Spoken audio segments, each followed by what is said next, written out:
#AskDrJonas అని type చేసి మీ questions అడగండి, తప్పకుండా రిప్లై చేస్తాను. యూజర్ FN2, హాయ్ సార్, ఒక డౌట్. హెయిర్ ట్రాన్స్ప్లాంట్ అంత సేఫే అయితే ఎందుకు మూవీ హీరోస్ అందరూ సర్జరీ చేయించుకోరు? ప్లీజ్ ఈ టాపిక్ మీద వీడియో చేసి పబ్లిక్ డౌట్ క్లియర్ చేయండి sir, thank you. Hair transplantation సేఫ్టీని ఆమోదించడానికి మూవీ హీరోస్ హెయిర్ ట్రాన్స్ప్లాంటేషన్ చేయించుకోవడానికి ఎటువంటి సంబంధం లేదు.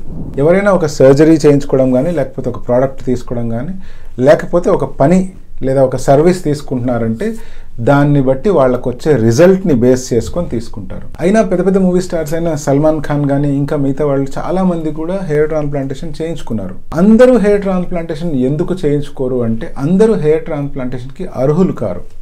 అంటే హెయిర్ ట్రాన్స్ప్లాంటేషన్ చేయించుకోవాలి అంటే కొన్ని క్రైటీరియాలు ఫుల్ఫిల్ అవ్వడం ఎంతైనా అవసరం. అన్నిటికంటే ఫస్ట్ ఏంటి అంటే హెయిర్ ట్రాన్స్ప్లాంటేషన్ చేయించుకోవాలి అనే వ్యక్తికి తల వెనకాల భాగంలో డోనర్ ఏరియా హెల్దీగా ఉండాలి. రెండోది, తన బాల్డ్నెస్ అనేటువంటిది ఒక స్టేజ్కి వచ్చి ఆగిపోవడం కానీ, లేకపోతే దాన్ని అట్లీస్ట్ బాల్డ్నెస్ ఎలా ప్రోగ్రెస్ అవుతుందో ప్రిడిక్ట్ చేయగలిగేటట్లు ఉండాలి. మూడోది ఏంటి అంటే హెయిర్ ట్రాన్స్ప్లాంటేషన్ తర్వాత వచ్చే రిజల్ట్స్ ఆ వ్యక్తికి యాక్సెప్టబుల్గా ఉండాలి. అంటే ఎక్స్పెక్టేషన్స్ అనేటువంటివి రియలిస్టిక్గా పెట్టుకొని న్యాచురల్ రిజల్ట్స్ వైపు ఆలోచించాలి. ఇవి కాకుండా మైనర్ క్రైటీరియా చాలా ఉంటాయి, బట్ ఇవి ప్రధానమైనటువంటి మాట.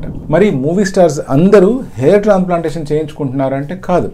ఎందుకంటే వాళ్ళ ఎక్స్పెక్టేషన్ తల నిండా ఒత్తైన జుట్టుని ఎక్స్పెక్ట్ చేస్తున్నారు. మూవీ స్టార్స్ ఎందుకు అంత ఒత్తైన జుట్టుని కోరుకుంటారు అంటే వాళ్ళు చేయబోతున్న రోల్స్ కావచ్చు, లేకపోతే వాళ్ళు స్క్రీన్ మీద లార్జర్ దాన్ లైఫ్ కనిపించాలి, ఒక యావరేజ్ వ్యక్తి కంటే ఎంతో హెల్దీగా ఎంతో అట్రాక్టివ్గా కనిపించాలి. అలా అట్రాక్టివ్గా కనిపించే క్రమంలో జుట్టు ఒత్తుగా ఉండడం చాలా అవసరం. అటువంటి క్రైటీరియాని ఫుల్ఫిల్ చేయగలిగేది ఒక క్వాలిటీ గల విగ్ మాత్రమే. అవే గనక న్యాచురల్ హెయిర్స్ కానీ హెయిర్ ట్రాన్స్ప్లాంటెడ్ హెయిర్సే అనుకోండి, అటువంటప్పుడు వాటిని విపరీతంగా స్టైల్ చేసిన, విపరీతంగా హీట్కి గురి చేసిన, విపరీతంగా కెమికల్స్కి గురి చేసినప్పుడు అవి ఈజీగా రాలిపోయే అవకాశం ఉంది, లేదా విరిగిపోయే అవకాశం ఉంది, లేకపోతే డ్యామేజ్ అయిపోయి పల్చబడిపోయే అవకాశం ఉంది.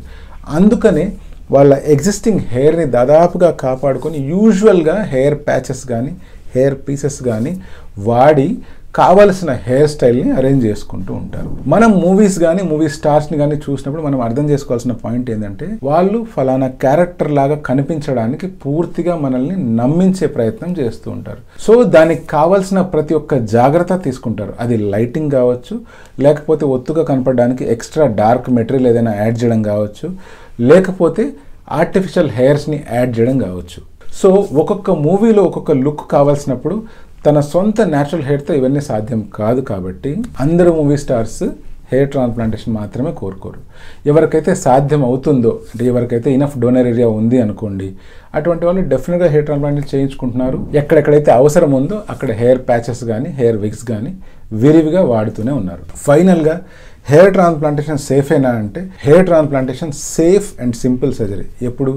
ఎప్పుడైతే మీరు ఒక qualified surgeon with experience of hundreds of surgeries ఉందనుకోండి, అప్పుడు మీ రిజల్ట్ చాలా బాగుంటుంది, మీరు సేఫ్గా హెల్దీగా బయటకు వస్తారు.